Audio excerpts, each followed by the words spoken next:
German Shepherd was hit by a car and left screaming. What the baby did next made everyone cry. What you're about to listen will leave you in tears.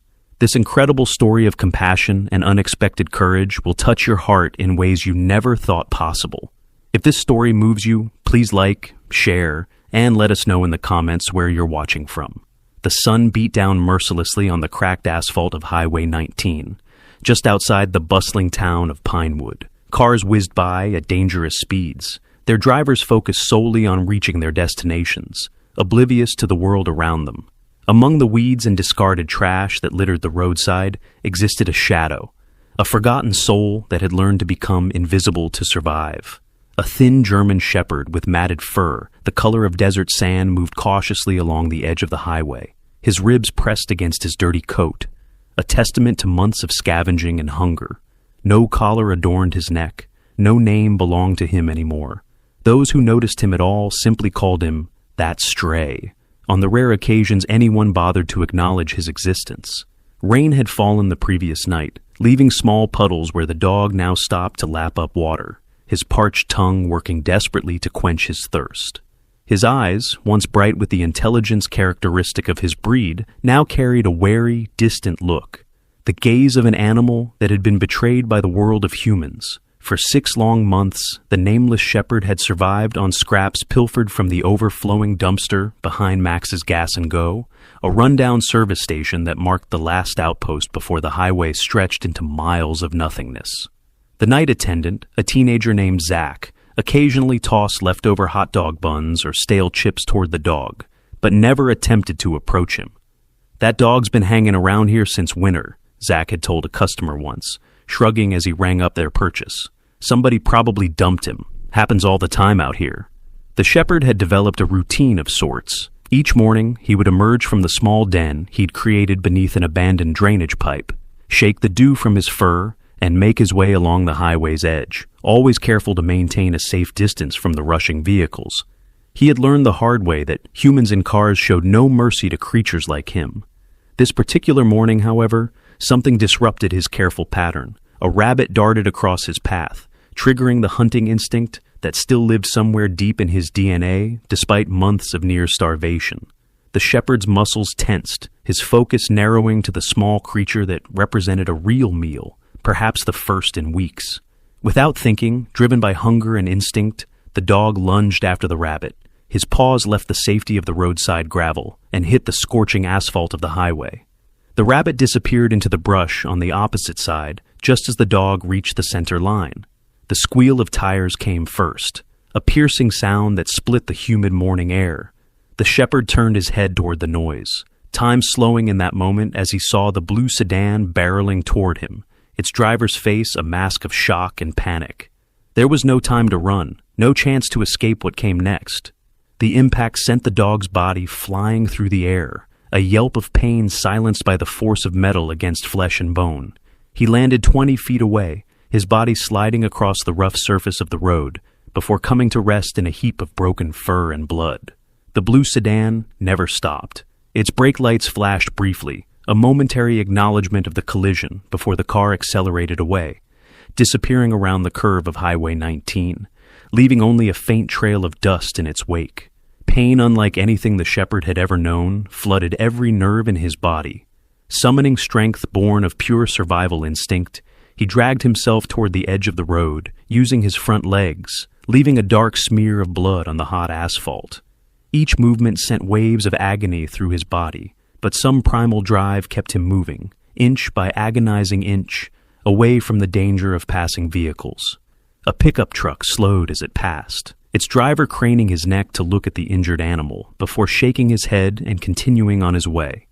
A minivan swerved slightly to avoid the blood on the road, its passengers turning their heads away from the gruesome scene. No one stopped. The shepherd finally reached the tall grass at the roadside, collapsing into its relative coolness. Blood matted his fur, and his breathing came in ragged, shallow pants. One of his back legs was twisted at an impossible angle, and a gash across his side revealed white bone beneath torn flesh. The pain was so intense that it transcended physical sensation, becoming an all-encompassing reality. From deep within his chest came a sound, Not quite a bark, not exactly a howl, but a cry of pure suffering that carried across the highway. It was the sound of a creature who had known nothing but abandonment, now facing death alone on the side of a road where no one cared enough to stop. Cars continued to pass. The shepherd's cries went unheard, or perhaps more accurately, unheeded. His vision began to blur, consciousness slipping away like water through spread fingers. As darkness crept in from the edges of his awareness, the dog's head sank down onto the dirt, his cries gradually fading to whimpers, then to shallow, labored breathing. It seemed this would be his final resting place, forgotten in death as he had been in life, another nameless casualty of human indifference. The midday sun climbed higher, casting harsh shadows across the injured animal as time passed with excruciating slowness. Miles away, in a modest 2-story home with blue shutters and a swing set in the backyard, the Collins family was preparing for their Sunday afternoon ritual. Lucy Collins tucked a strand of chestnut hair behind her ear as she placed the remains of a chocolate cake into a plastic container. "Marcus, have you got Aiden ready to go?"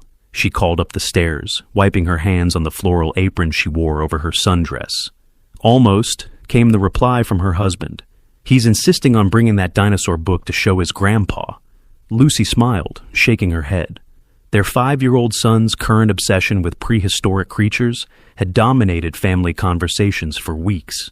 The house was littered with plastic dinosaurs of all sizes, and bedtime stories invariably featured T-Rexes and Triceratops rather than traditional fairy tales.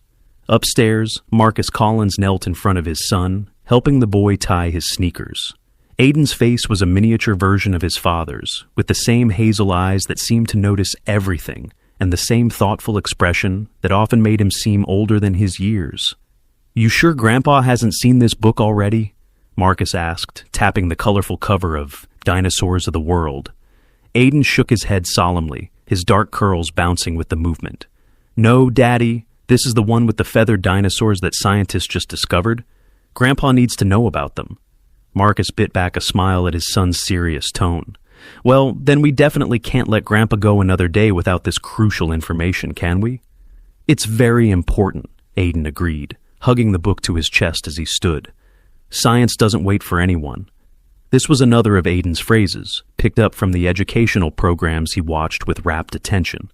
While other children his age were content with cartoons, Aiden preferred documentaries about animals, planets, and scientific discoveries. His kindergarten teacher had already mentioned that he asked questions none of her other students had ever posed. "Come on, science guy," Marcus said, lifting his son into his arms. "Mom's waiting, and you know how Grandma gets if we're late for Sunday lunch."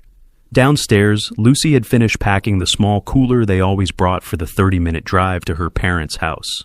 Though they made this trip every Sunday, she still prepared as though they were embarking on a much longer journey, ensuring they had water bottles, snacks, wet wipes, and even a change of clothes for Aiden, just in case.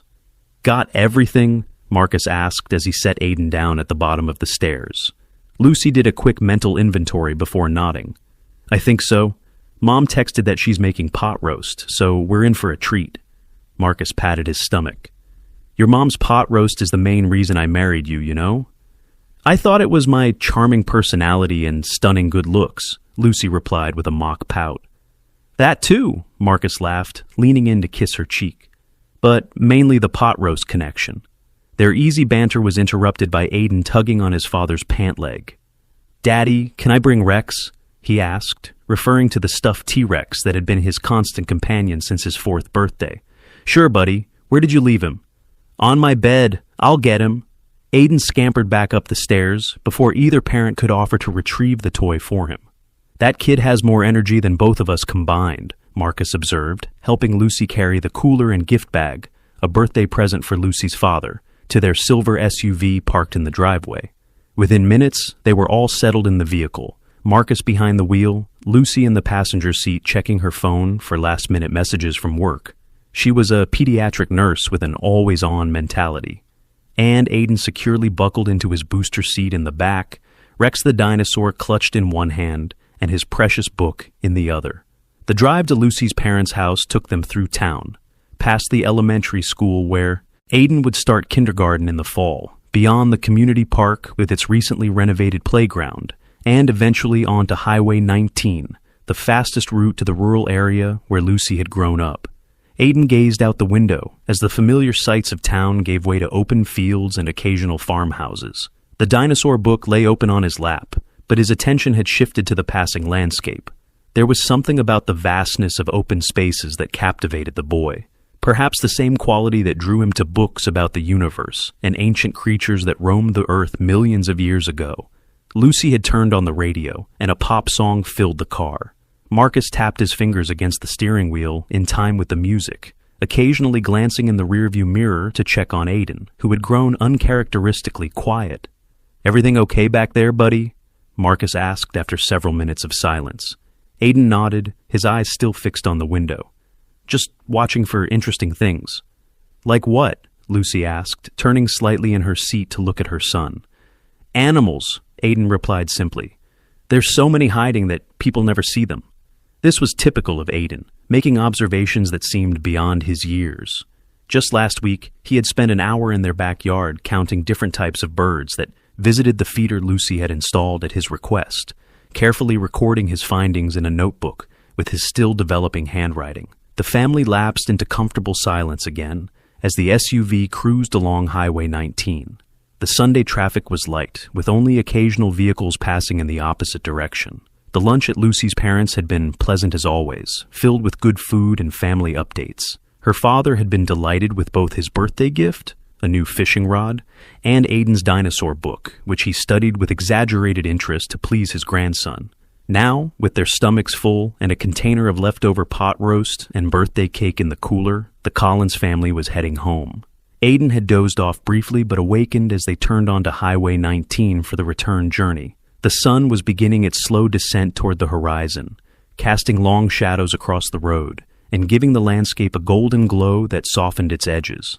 Lucy had switched the radio to a classical station, and the soothing strains of a piano concerto filled the car. They were approximately halfway home when Aiden suddenly sat upright in his seat, his stuffed dinosaur falling forgotten to the floor of the car. "Daddy, stop!" he cried, his voice sharp with urgency. "Stop the car!" Marcus glanced at the rearview mirror, startled by his son's outburst. "What's wrong, Aiden?" "Something's hurt. I heard it." The boy was now straining against his seatbelt, his face pressed to the window. "Please stop, Daddy." "Someone's crying." Lucy turned to look at her son with concern. "Honey, what are you talking about? I don't hear anything." "It's there," Aiden insisted, pointing toward the side of the road they had just passed. "Something's really hurt. It's screaming for help." Marcus exchanged a quick glance with Lucy, who shrugged slightly, her expression uncertain. Neither of them had heard anything unusual, but Aiden's distress was real and mounting by the second. "Please, Daddy," Aiden pleaded, tears now welling in his eyes. "We have to go back. We have to help."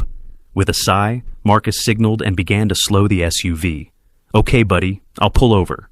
"But there's probably nothing there." "There is," Aiden insisted, his small hands clenched into fists. "I heard it crying. It needs help right now." Marcus found a safe spot to turn around and doubled back, driving slowly along the shoulder of the highway. Lucy rolled down her window, listening intently, but heard nothing beyond the sound of their tires on the asphalt and the occasional rush of a passing car. "I don't hear anything, Aiden," she said gently, turning to look at her son. But Aiden was focused with an intensity rarely seen in a child his age. His whole body was tense, his head tilted slightly as though trying to catch a sound just at the edge of hearing. "Stop here," he said suddenly, his voice dropping to a whisper. "It's right there." Marcus pulled the SUV completely onto the shoulder and put it in park. The stretch of highway before them seemed unremarkable, just the endless ribbon of asphalt, bordered by tall grass and scattered trees in the distance. "Aiden, I really don't think—" Marcus began, but stopped when he saw his son already unbuckling his seatbelt. "Hey, wait a minute, you can't just jump out?" But Aiden was overcome with a certainty that neither parent could understand. In his 5 years of life, he had never felt so sure of anything. Something was hurt, it was close, and it needed help immediately. The crying he had heard through the closed windows of the car had awakened. Something deep inside him, an instinct to protect that transcended his young age. Before either parent could stop him, Aiden had opened the car door and was running toward the tall grass at the roadside, his small legs carrying him with surprising speed. "Aiden!" Lucy cried out, her heart lurching with fear as she watched her son dash dangerously close to the highway. Both parents scrambled from the vehicle, panic rising as they raced after their child. Aiden disappeared into the tall grass, following a sound that only he could hear, a faint whimpering that called to him more clearly than his parents' alarmed shouts. He pushed through the scratchy stalks, ignoring the way they pulled at his clothes and skin. And then he saw it. Lying in a patch of flattened grass, partially hidden from the road, was a large dog, a German shepherd with blood-matted fur and eyes half-closed in pain. Its body was broken, one leg bent at a sickening angle, its breathing shallow and labored. Aiden froze, not from fear but from the overwhelming wave of sorrow that washed over him at the sight of such suffering. The dog's eyes flickered open at his approach, a low growl forming in its throat, the instinctive response of an injured animal expecting further harm. "Aiden!" Marcus's voice came from behind him, breathless with fear and exertion. "Get away from that!" The words died in his throat as he broke through the grass and saw what his son had found. Lucy appeared a moment later, her hand flying to her mouth to stifle a gasp of horror. "Oh my God!" she whispered, reaching for Aiden's arm to pull him back. "Honey, come away from there. That dog is badly hurt and might be dangerous." But Aiden stood his ground, his eyes locked with the suffering animals. "He's not dangerous," he said with absolute conviction. "He's scared and really, really hurt. Someone hit him and didn't stop to help." The evidence of this assessment was all too clear. The trail of blood leading from the highway to the dog's current position, the tire marks on the asphalt nearby, the horrific injuries that could only have been caused by a collision with a vehicle. "We need to call animal control," Marcus said, already reaching for his phone. "They'll know what to do." "No!"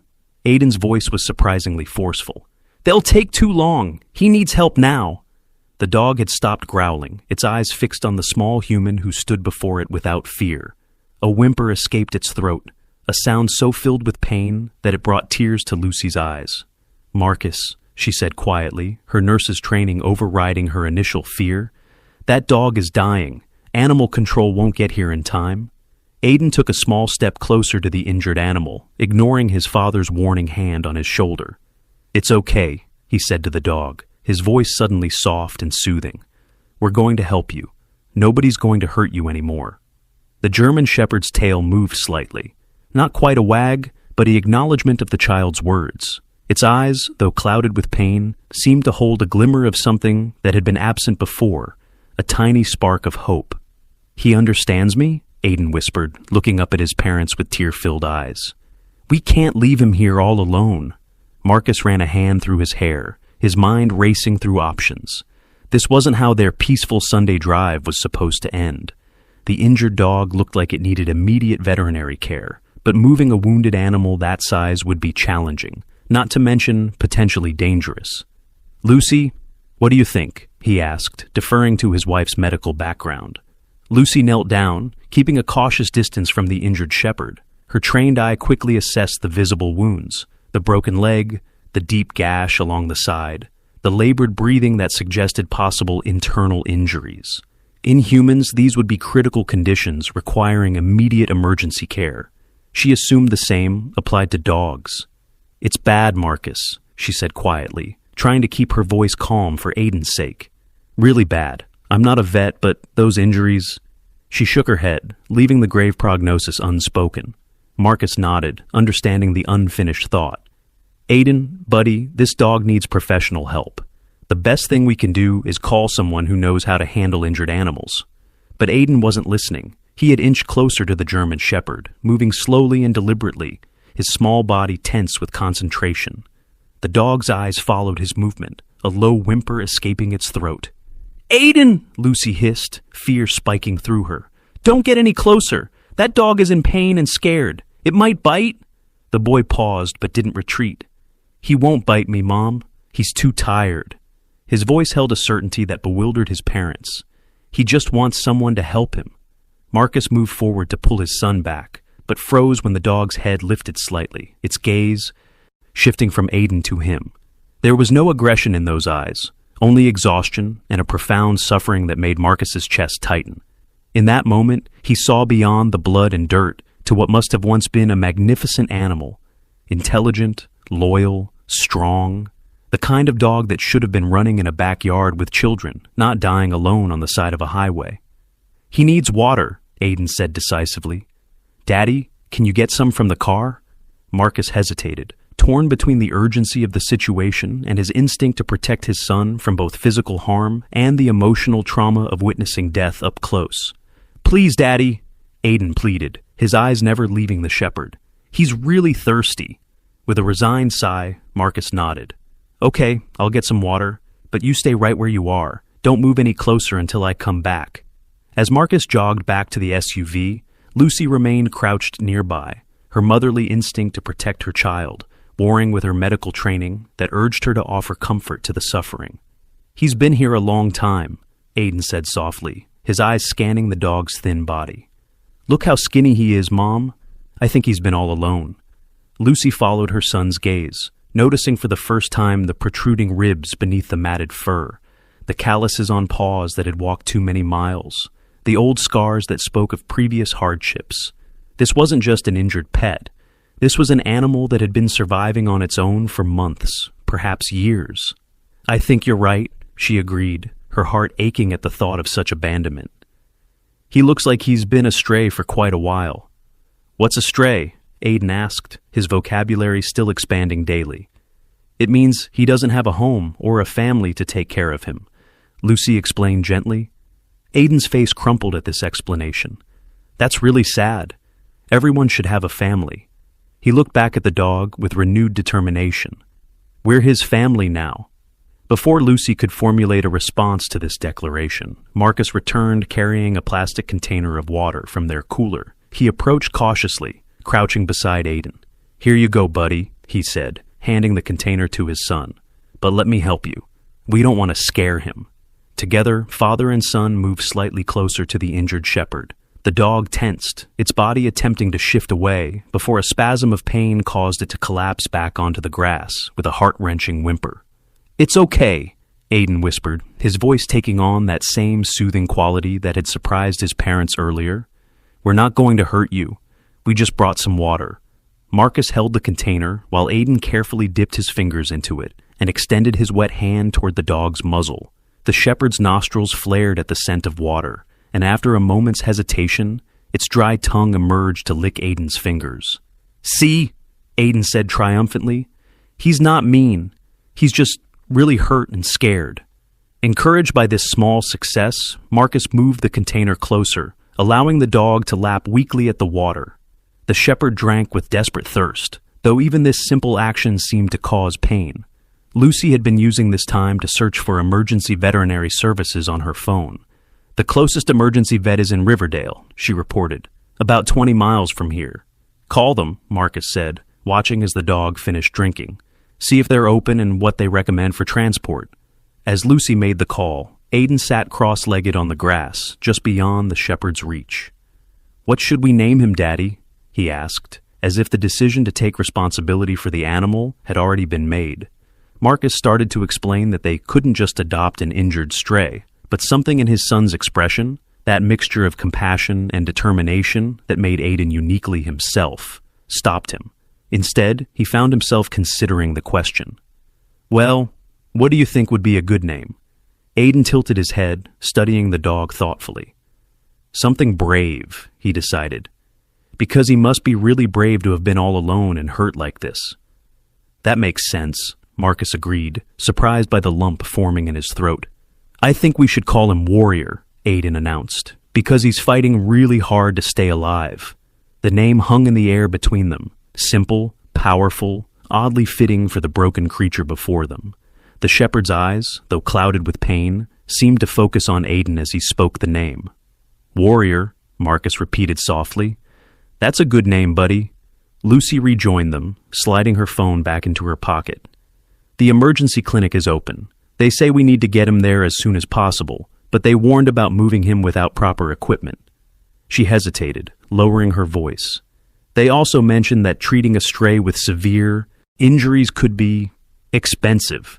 The unspoken question lingered between the adults. How much were they willing to invest in a dog that wasn't theirs, that might not even survive the journey to the clinic? As if sensing their hesitation, Aiden spoke up. "I have money in my dinosaur bank at home," he offered earnestly. "I've been saving for a new telescope, but Warrior needs it more." The simple generosity of this statement, from a child who had been counting his quarters and dimes for months toward a dream purchase, struck both parents silent. In that moment, the decision that had seemed so complicated became startlingly clear. "We'll figure out the money later," Marcus said firmly. "Right now, let's focus on getting Warrior to help." The practical challenge of moving an injured, unknown dog soon presented itself. The shepherd, Warrior, as they now called him, lay on the ground, his body tense with pain, his ability to move severely compromised. "We need something to carry him on," Lucy said, thinking aloud. "A board or something flat." Marcus glanced toward their SUV. "I've got that old picnic blanket in the back. Maybe we could use that as a stretcher?" "Good idea," Lucy nodded. "Aiden, you stay with Warrior while Dad and I get the blanket ready, okay?" Aiden nodded solemnly, accepting this important responsibility without hesitation. As his parents walked back to the car, he leaned slightly closer to the injured dog. "You're going to be okay," he promised in a whisper. "We're taking you to the doctor, and they're going to make you all better. Then you won't have to be alone anymore." Warrior's tail moved slightly against the ground, the barest suggestion of a wag, but a response nonetheless. His eyes remained fixed on Aiden, as if the boy represented his last hope, in a world that had shown him little kindness. From the SUV, Lucy watched this interaction with a mixture of concern and wonder. "Have you ever seen him like this?" she asked Marcus as he pulled the old blanket from the cargo area. "Like what?" "So, connected to an animal. It's like they understand each other." Marcus followed her gaze to where their son sat, speaking softly to the injured shepherd. "Aiden's always been good with animals. Remember how that neighbor's cat would always come to him, even though it hissed at everyone else?" "This is different," Lucy insisted. "It's like he heard that dog crying when we couldn't hear anything. And look how calm Warrior is with him, despite being in so much pain." They returned with the blanket spread between them. "Okay, buddy, we need you to move back so we can slide this under him," Marcus instructed. Aiden nodded and scooted backward, though he continued talking soothingly to Warrior. "They're going to put this blanket under you so we can carry you to our car. It might hurt a little bit, but I promise we're trying to help." The process of maneuvering the blanket beneath the injured dog was slow and difficult. Each movement caused Warrior to whimper or growl softly, his body trembling with pain. Lucy directed the effort, drawing on her medical training to minimize movement of the potentially broken limbs and spine. "Easy, easy," she murmured as they finally positioned the blanket. "Now we need to lift very carefully, keeping him as level as possible." Marcus took one end of the makeshift stretcher while Lucy took the other. Together, they raised it slowly, trying to keep the dog's body stable. Warrior let out a heart-wrenching yelp as he was lifted, his eyes rolling with panic and pain. "It's okay, Warrior," Aiden called, walking alongside the stretcher. "You're being so brave. We're going to get you help really soon." The shepherd's eyes found the boy again, and remarkably, his struggles lessened. Though clearly still in agony, he seemed to be making a conscious effort to remain still as they carried him toward the SUV. "How are we going to do this?" Marcus grunted, the weight of the large dog straining his arms. "He won't fit in the back seat with Aiden's booster." "We'll have to put the rear seats down," Lucy decided. "Make a flat space in the back. Aiden can sit up front with me." "I want to stay with Warrior," Aiden protested immediately. "Honey, it's not safe," Lucy began. "Please, Mom, he's scared. He needs me." Something in her son's pleading expression made Lucy reconsider. "Okay, but you'll have to wear your seatbelt, and you cannot touch Warrior while the car is moving. It could hurt him more if we have to stop suddenly." Aiden nodded eagerly, accepting these conditions without argument. With careful maneuvering, they managed to reconfigure the SUV's interior, creating a flat space where they gently placed Warrior on his blanket. Aiden scrambled in beside him, positioning himself where the dog could see him without having to move. Marcus closed the rear hatch and slid into the driver's seat. "Everyone set?" he asked, his voice tense with the stress of the situation. "We're ready," Aiden answered from the back. "Warrior says to please drive carefully because his leg really hurts." Lucy and Marcus exchanged a glance, both struck by their son's peculiar statement. as if he truly were communicating with the injured animal. "I'll be very careful," Marcus promised, starting the engine. "Lucy, can you call the vet again and let them know we're on our way?" As Lucy made the call, Marcus guided the SUV back onto Highway 19, driving well below the speed limit to avoid jostling their injured passenger. In the back, Aiden maintained a steady stream of gentle conversation with Warrior, his small voice offering reassurance with every mile that passed. "You're doing so good," he told the shepherd. "The doctor is waiting for you. They have medicine that will make the pain go away. And guess what? My mom is a nurse for kids, so she knows a lot about helping people feel better when they're hurt." Warrior lay motionless on the blanket, his breathing shallow but steady, his eyes rarely leaving Aiden's face. Occasionally, a particularly rough patch of road would cause him to whimper, and Aiden would immediately lean closer, though careful not to touch as promised, and whisper additional comforts. "The vet says they'll be ready for us," Lucy reported, ending her call. "They've got an emergency team waiting." She hesitated before adding, "They did ask about payment again." Marcus nodded grimly. "We'll figure it out. Maybe they have some kind of payment plan." From the back seat came Aiden's voice, still speaking to Warrior, but clearly intended for his parents as well. "Don't worry about money. My dinosaur bank has $37.22. I counted it yesterday. That's a lot of money, right?" The innocent question brought tears to Lucy's eyes. $37 would barely cover the initial examination fee, let alone treatment for the extensive injuries Warrior had suffered. But the generosity behind the offer, the willingness of a 5-year-old to give up his precious savings, was overwhelming. "That's very generous, buddy," Marcus said, his own voice slightly hoarse. "We'll see what the vet says first, okay?"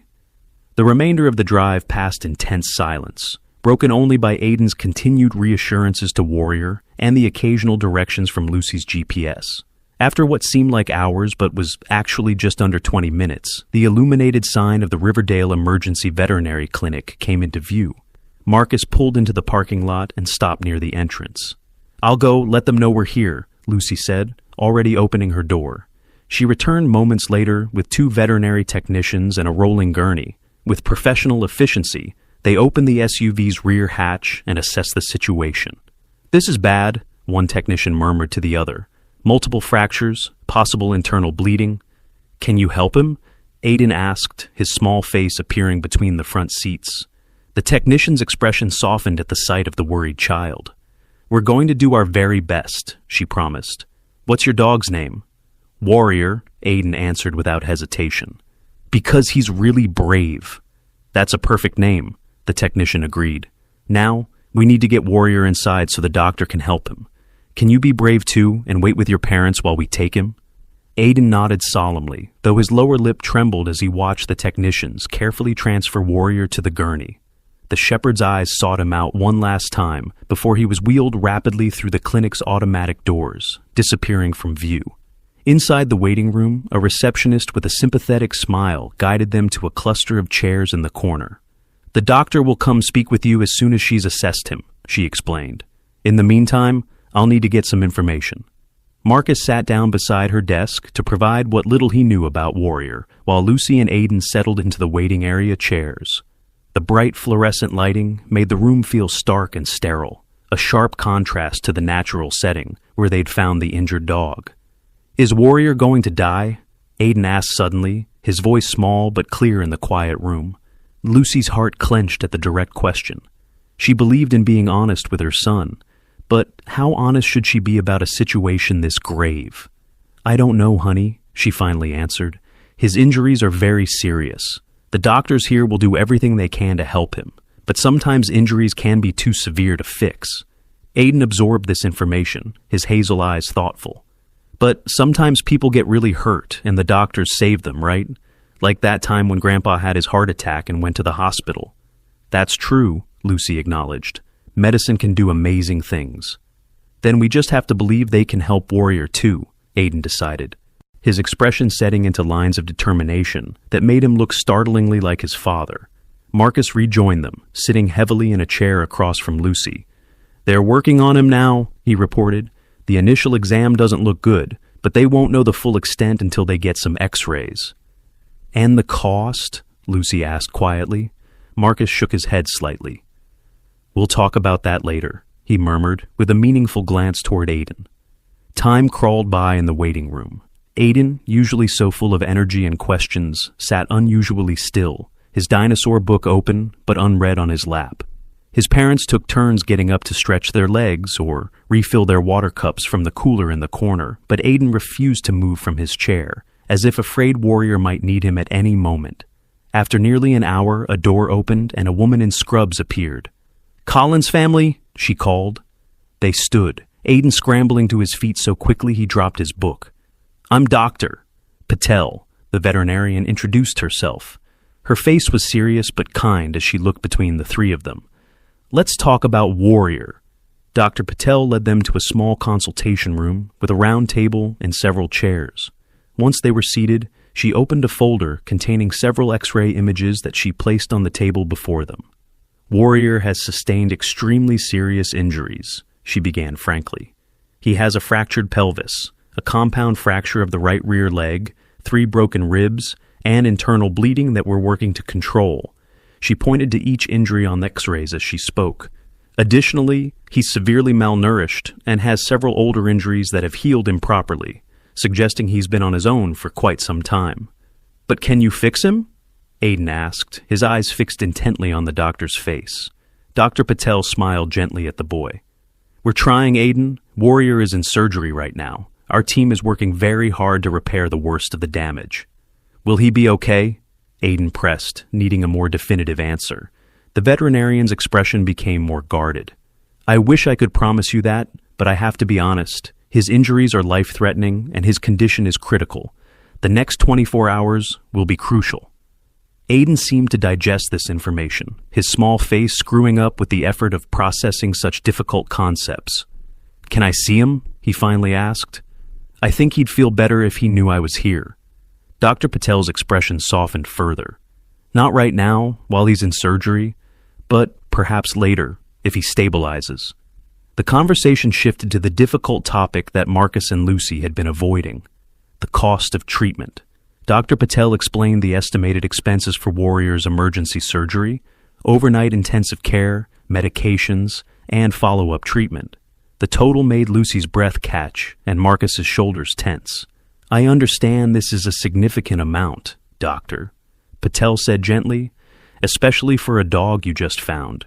We do have payment plans available, and there are some rescue organizations that sometimes help with emergency medical costs for strays." Marcus and Lucy exchanged a look, a silent communication built over years of marriage and parenting. Both knew that taking on this financial burden for a stray dog they'd literally just found was objectively unwise. They had their own expenses: Aiden's upcoming school needs, the roof repair they'd been putting off, Lucy's student loans that still weren't paid off. "I need to discuss this with my wife," Marcus said finally. Dr. Patel nodded understandingly. "Of course. I'll give you some privacy. The receptionist has the paperwork when you're ready." She patted Aiden gently on the shoulder before leaving the room. "You're very brave, just like Warrior."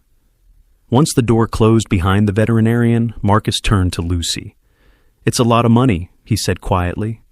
"I know," Lucy agreed, glancing at Aiden, who was studying the X-rays still laid out on the table, his small finger carefully tracing the outline of Warrior's broken bones. "We could maybe put it on the credit card," Marcus suggested, though his expression showed his reluctance. "Or I could see if I can pull from my 401k. Lucy bit her lip. "That's for emergencies, Marcus." "Isn't this an emergency?" he countered, gesturing toward the consultation room door, beyond which Warrior was fighting for his life. "For a dog we don't even know, that we found an hour ago, be reasonable." Lucy kept her voice low, though it was clear she was struggling with the decision herself. Her medical training inclined her toward helping those in suffering, but her practical nature couldn't ignore the financial reality. Aiden looked up from the X-rays, his eyes moving between his parents. Though they were trying to shield him from the details of their conversation, he understood the essentials. Money was a problem, and it might mean Warrior wouldn't get the help he needed. "I meant what I said," he interjected, his voice small but determined. "You can have all my money from my dinosaur bank, and my birthday money from Grandma, and I don't need any Christmas presents this year.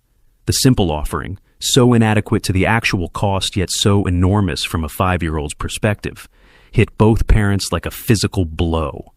"Oh, buddy," Marcus said, his voice rough with emotion. "That's really generous of you, but this is a lot more money than what's in your dinosaur bank." "How much more?" Aiden asked practically. Marcus hesitated, then decided honesty was best. "About 100 times more." Aiden's eyes widened, trying to grasp such a sum. "That's a lot," he admitted, "but Warrior needs it. He doesn't have anybody else." Lucy moved to sit beside her son, wrapping an arm around his small shoulders. "Honey, sometimes we have to make really hard choices. We want to help Warrior, but we have to think about our family too." "Warrior is family now," Aiden stated with the absolute certainty only a child could muster. His eyes, so like his father's, were steady and clear as he looked up at his mother. "You always say we help family no matter what." Lucy felt tears welling in her eyes. She did say that, had repeated it countless times as a core value of their household. How could she contradict it now, when it most mattered? Marcus watched this exchange, his own internal conflict evident on his face. Then, with sudden resolution, he stood. "I'm going to talk to the receptionist about the payment plan." "Marcus," Lucy began, her practical side still hesitating. "We found him for a reason, Luce," Marcus interrupted gently, "and I'm not ready to teach our son that compassion has a price limit."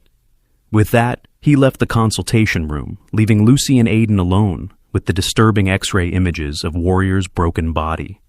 Aiden leaned against his mother, suddenly looking tired, the emotional toll of the afternoon catching up with his 5-year-old stamina. "Warrior's going to make it," he murmured. "I can feel it."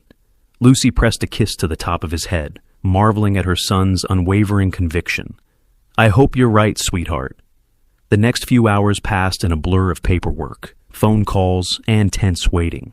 Marcus had arranged a payment plan with the clinic, putting a substantial deposit on their credit card and committing to monthly payments that would stretch their budget thin for the foreseeable future. Lucy had called her parents to explain why they wouldn't be home for dinner, giving a condensed version of the afternoon's events. "You're doing what?" Lucy's mother had exclaimed when told about the financial commitment they were making to save the stray dog.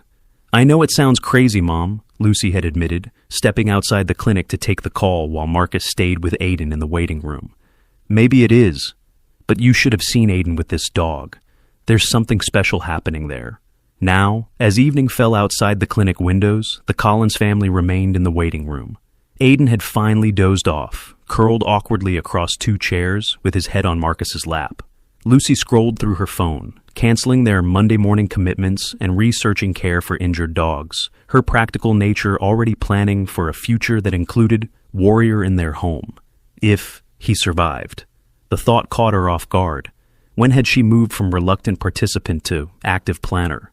Somewhere in the last few hours, Lucy realized, she had crossed over from viewing this as her son's crusade to accepting it as a family decision. Perhaps it was Aiden's unwavering certainty, or Marcus's quiet determination to do what felt right despite the cost.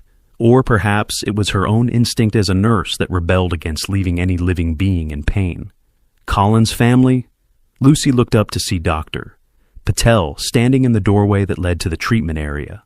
The veterinarian looked tired, with surgical scrubs now replacing the professional attire she'd worn earlier. Marcus gently shifted Aiden, who blinked awake, immediately alert.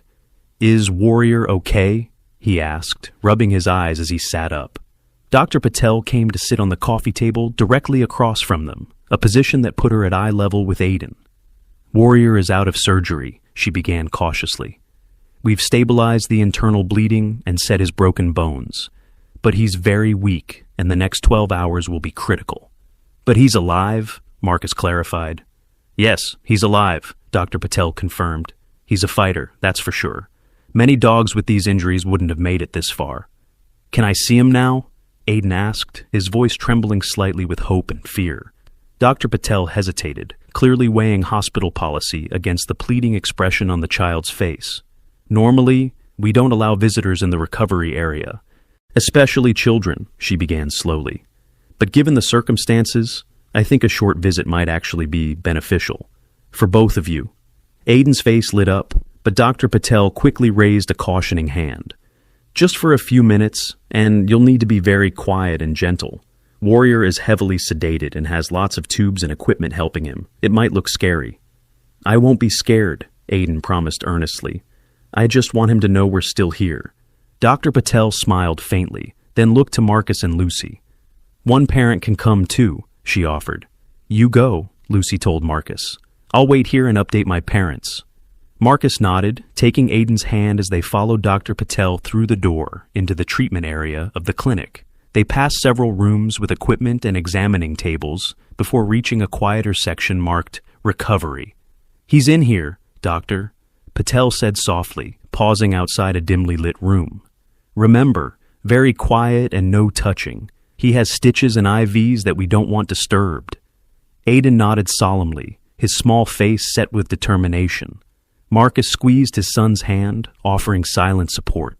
Dr. Patel opened the door, revealing a small room with various monitoring equipment surrounding a padded table.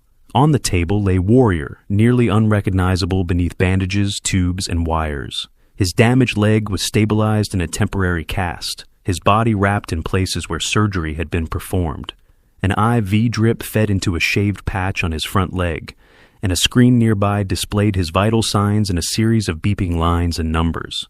Aiden's step faltered momentarily at the sight, his eyes widening at the clinical reality of Warrior's condition. But after that brief hesitation, he moved forward with quiet purpose, approaching the edge of the table where Warrior's head rested. The dog's eyes were closed, his breathing shallow but steady. Beneath the harsh clinic lights and medical equipment, he appeared even more fragile than he had by the roadside. Smaller somehow, more vulnerable. Hi, Warrior, Aiden whispered, his voice barely audible above the soft beeping of the monitors. It's me, Aiden. I came to see you like I promised. At the sound of the boy's voice, something remarkable happened. Though heavily sedated, Warrior's ear twitched slightly, and his eyelids fluttered, not quite opening, but clearly responding to the familiar voice.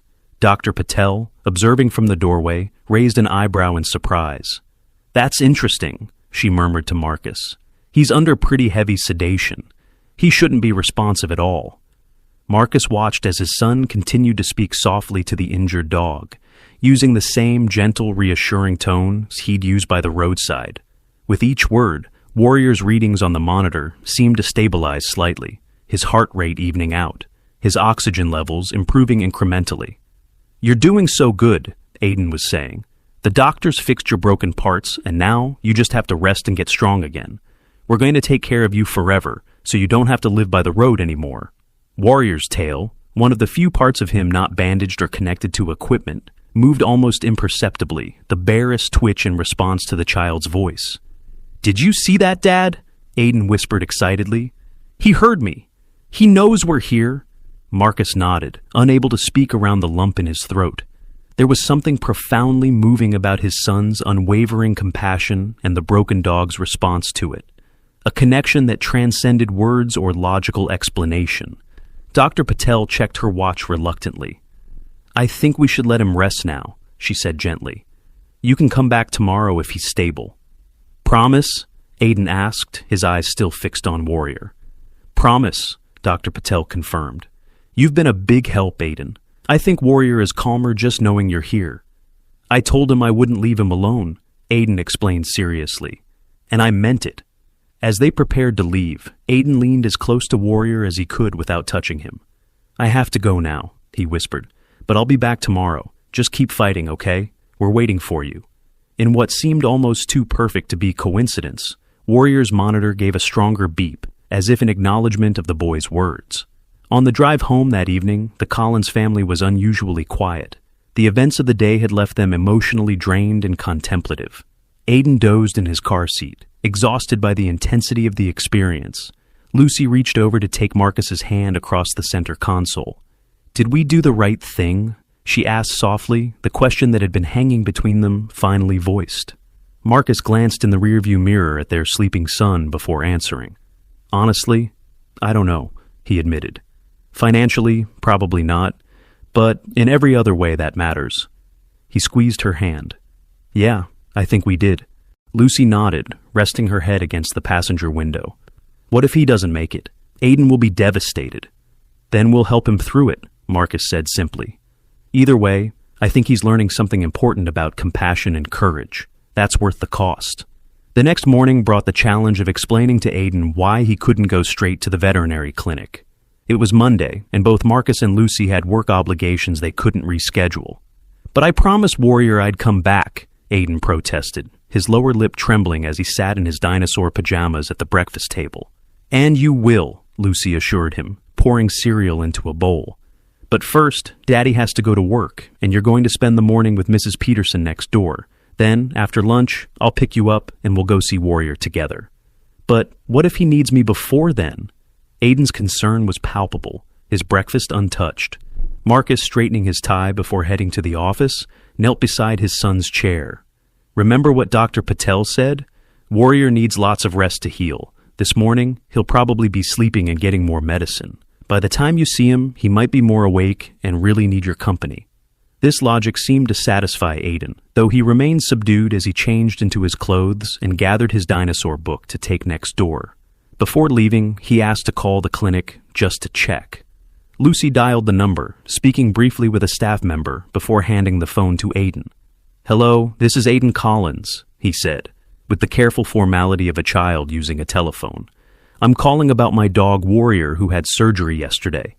He listened intently to the response, his face serious. "Okay. Can you tell him I'm coming after lunch? Thank you very much." He handed the phone back to Lucy, looking slightly reassured. "The lady says Warrior had a comfortable night and his vital signs are stable," he reported, accurately repeating the medical terminology he'd heard. "That's good, right?" "That's very good," Lucy confirmed, impressed by her son's recall. "See, he's getting the care he needs, and we'll visit him soon." The morning crawled by for all three Collins family members, each distracted by thoughts of the injured shepherd waiting at the clinic. Marcus found himself unable to focus during his team meeting, his mind drifting to the X-rays of Warrior's broken bones. Lucy, usually meticulous in her charting at the pediatrician's office where she worked, had to correct several errors she'd made in patient notes. And Aiden, typically content to play for hours with Mrs. Peterson's granddaughter, kept asking for the time, counting down the minutes until his mother would pick him up. Finally, shortly after 1 o'clock, Lucy arrived at Mrs. Peterson's house. Aiden was waiting by the window, his face lighting up at the sight of her car. "Is it time? Can we go now?" he asked breathlessly as she came through the door. Lucy thanked their elderly neighbor for watching Aiden, then led her impatient son to the car. "Yes, we're going now. Dad's going to meet us there during his lunch break." The drive to the clinic seemed interminable to Aiden, who sat forward in his booster seat, as if the position might somehow speed their journey. When they finally pulled into the parking lot, he was unbuckling his seatbelt before Lucy had even shifted into park. "Wait for me," she reminded him firmly. "Remember, Warrior is still very sick and needs a calm environment." Aiden visibly composed himself, taking a deep breath, as he'd been taught to do when his excitement got too big to contain. "I'll be calm," he promised. "I just want to see him so much." Inside, they found Marcus already waiting in the reception area, having arrived just minutes before them. He greeted Aiden with a hug, lifting him up to his hip in a rare display. Usually their 5-year-old insisted he was too big for such treatment. "Any updates?" Lucy asked quietly. Marcus nodded, his expression cautiously positive. "The nurse said he had a stable night. They're actually a bit surprised by how well he's doing, given the extent of his injuries." Before they could discuss further, Dr. Patel emerged from the treatment area. She looked more rested than she had the previous evening, and she smiled when she saw Aiden. "There's my special visitor," she said warmly. "Someone's been getting more alert every time the staff mentions your name." Aiden's eyes widened. "Warrior knows I'm here?" "Dogs have an incredible sense of smell and hearing," Dr. Patel explained. "I think he started picking up signals as soon as you entered the building." She gestured toward the treatment area door. "Would you like to see him now? He's been moved from recovery to the ICU kennels, so it's a different setup than last night." Aiden nodded eagerly, reaching for both his parents' hands as they followed Dr. Patel through the door. The veterinarian led them to a quieter part of the clinic, where several large kennels lined the walls. Most were empty, but in one, lying on a padded bed surrounded by less intimidating equipment than the previous night, was Warrior. The difference in the dog's appearance was subtle but significant. While still heavily bandaged and connected to monitoring equipment, he seemed more present, his eyes half open, his breathing deeper and more regular. When he caught sight of Aiden, his tail gave a definite thump against the padded bedding. "Warrior!" Aiden exclaimed, his voice hushed but vibrant with excitement. "You're awake." Dr. Patel opened the kennel door. "You can go in and sit with him if you'd like. Just be careful not to disturb his IV or bandages." Aiden looked to his parents for permission, and at their nod, stepped carefully into the large kennel. He sat cross-legged on the floor beside Warrior's bed, at eye level with the injured dog. "I told you I'd come back," he said simply. Warrior's response was immediate and unmistakable. Despite his injuries and the sedative effects of his pain medication, he lifted his head slightly, his eyes focusing on Aiden with clear recognition. His tail moved again, a weak but deliberate wag that brought tears to Lucy's eyes. "I've been a veterinarian for 15 years, Dr. Patel said quietly to Marcus and Lucy as they watched this reunion. "And I've never seen anything quite like the connection between your son and this dog. It's as if they've known each other forever." Lucy thought of Aiden's insistence that he'd heard Warrior crying when neither adult could hear anything, of the immediate trust that had formed between boy and dog, despite the circumstances. "I think there's something special happening here," she agreed, echoing the words she'd said to her mother the night before. "The technical term is interspecies empathy," Dr. Patel explained. "Some people, especially children, seem to have an enhanced ability to connect with animals. But this?" She gestured toward the kennel, where Aiden was now softly reading from his dinosaur book to an attentive Warrior. "This is exceptional. Over the next few days, a routine formed around Warrior's recovery. Marcus would drop Aiden at the clinic on his way to work, where the boy would spend an hour with the injured dog before Mrs. Peterson picked him up for their usual child care arrangement. Lucy would visit during her lunch break, bringing updates and sometimes small treats that Dr. Patel had approved for Warrior's diet. In the evenings, the whole family would return, often staying until closing time. The clinic staff, initially cautious about having a 5-year-old spend so much time with a critically injured animal, soon came to anticipate Aiden's visits. They noticed that Warrior's vital signs improved markedly during the child's presence. His pain seemed more manageable, his rest more peaceful, his progress more rapid than expected. "It's the darndest thing," one of the veterinary technicians commented to Lucy during her Wednesday lunch visit. "We'll check his stats, and they'll be decent. Then your son arrives, and 30 minutes later, everything's optimal. The doctor says she's never seen recovery indicators fluctuate so consistently with a visitor's presence." By Thursday morning, the 4th day since the roadside rescue, Dr. Patel had news for the Collins family that left them speechless. "His recovery is outpacing all our projections," she told them during their morning visit, reviewing Warrior's latest charts. "The internal bleeding has completely resolved, infection risks are minimal, and he's maintaining hydration and nutrition levels that indicate his body is actively healing." She shook her head in amazement. "Frankly, it's remarkable. Dogs with this severity of trauma typically take weeks to reach the stage he's achieved in days." "So he's going to be okay?" Aiden asked, his face lighting up with hope. Dr. Patel smiled at him. "It certainly looks that way." However, her expression grew more serious as she turned to Marcus and Lucy. "We need to discuss his ongoing care and prognosis." While Aiden returned to Warrior's kennel with a clinic assistant doctor, Patel led Marcus and Lucy to her office to talk privately. "Warrior is indeed making an incredible recovery," she began once they were seated. "But there are long-term considerations you should understand." She pulled up X-ray images on her computer screen, pointing to the complex fracture in the dog's rear leg.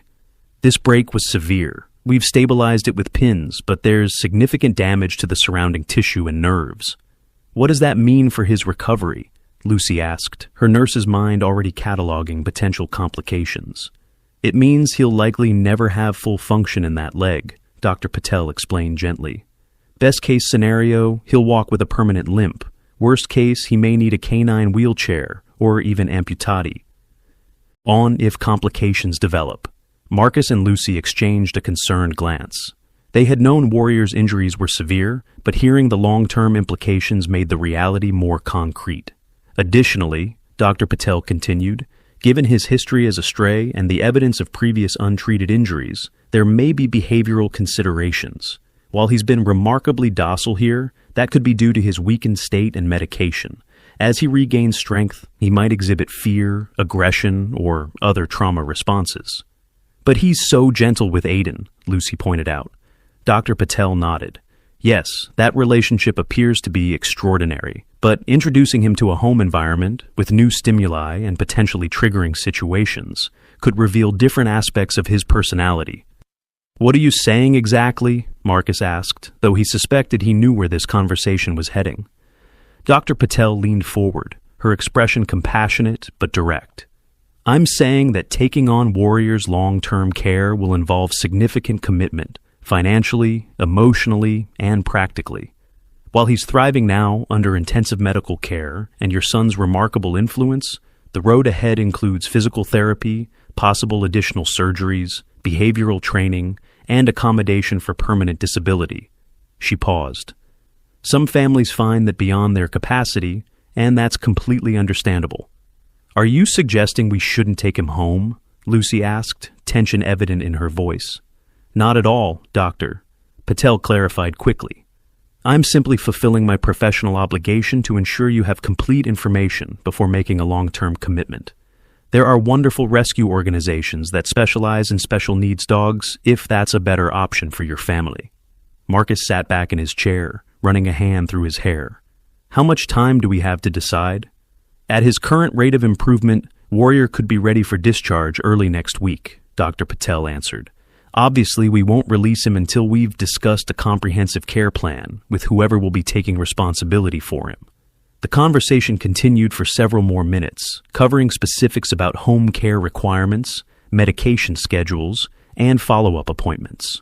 Throughout, Marcus and Lucy listened attentively, asking practical questions while avoiding the underlying decision that loomed over the discussion. When they rejoined Aiden in Warrior's kennel, they found their son sitting on the floor with the German Shepherd's head resting gently in his lap. The dog's eyes were closed in what appeared to be peaceful sleep, while Aiden quietly read from his dinosaur book, one hand softly stroking behind Warrior's ear in a careful rhythm that avoided the healing cuts on the dog's face. The scene crystallized something for both parents simultaneously. A recognition that some bonds transcend practical considerations and logical decision-making. The choice they thought they needed to make had perhaps been made the moment Aiden had insisted they stop the car on Highway 19. That evening, after Aiden had gone to bed, Marcus and Lucy sat at their kitchen table with mugs of tea, discussing Dr. Patel's warnings and the reality of bringing a special needs dog into their home. The backyard fence will need reinforcing, Marcus noted, making a list of necessary preparations. And we should probably get some kind of ramp for the back steps until he's stronger. Lucy added her own items to the list. We'll need to find a trainer who specializes in traumatized dogs, and reorganize the guest room downstairs so he doesn't have to navigate the stairs. She paused, looking up from the growing list. Are we crazy for doing this? We don't even know this dog, not really. Marcus considered the question. Maybe a little crazy, he admitted with a small smile. But I think Aiden knows him somehow. And after all we've invested, not just money, but emotionally, I can't imagine telling Aiden we're going to hand Warrior over to strangers. Me neither, Lucy agreed softly. I just want to be sure we're being responsible. Taking on an injured animal with special needs is a decade-plus commitment. So was having a child, Marcus pointed out. Yet here we are, figuring it out day by day. He reached across the table to take her hand. We'll make it work. And I think we'll all be better for having Warrior in our lives. Aiden certainly will. Lucy squeezed his hand, making her peace with the decision. Okay then, Operation Adopt a Three-Legged German Shepherd is officially underway. The following morning, they shared their decision with Dr. Patel, who seemed unsurprised but pleased. I thought that might be your choice, she said with a warm smile. Given the bond we've all witnessed, I think it's the right one. She provided them with resources for special needs dog equipment, recommended trainers, and a more detailed home care plan. With his current progress, I believe we can discharge him on Monday, she concluded. That gives you the weekend to prepare your home. When they told Aiden that Warrior would be coming home with them, his reaction was not the explosion of excitement they had expected. Instead, he nodded solemnly as if they were merely confirming something he had known all along. I already told him, Aiden explained matter-of-factly. He was worried about where he would go when he got better, so I promised him he was coming home with us forever. Lucy exchanged a glance with Marcus, once again struck by their son's unusual connection with the injured shepherd. "Well, now it's official," she said, ruffling Aiden's hair affectionately. "We have a lot to do to get ready for him." The weekend passed in a flurry of preparation. Marcus installed pet gates at strategic locations throughout the house, reinforced the backyard fence, and constructed a wooden ramp to cover the back steps. Lucy transformed the rarely used first-floor guest room into Warrior's recovery space, with a thick dog bed, water station, and easy access to the backyard. They stocked up on the special food doctor Patel had recommended, filled prescriptions for pain medication and antibiotics, and purchased a harness designed to support a dog with limited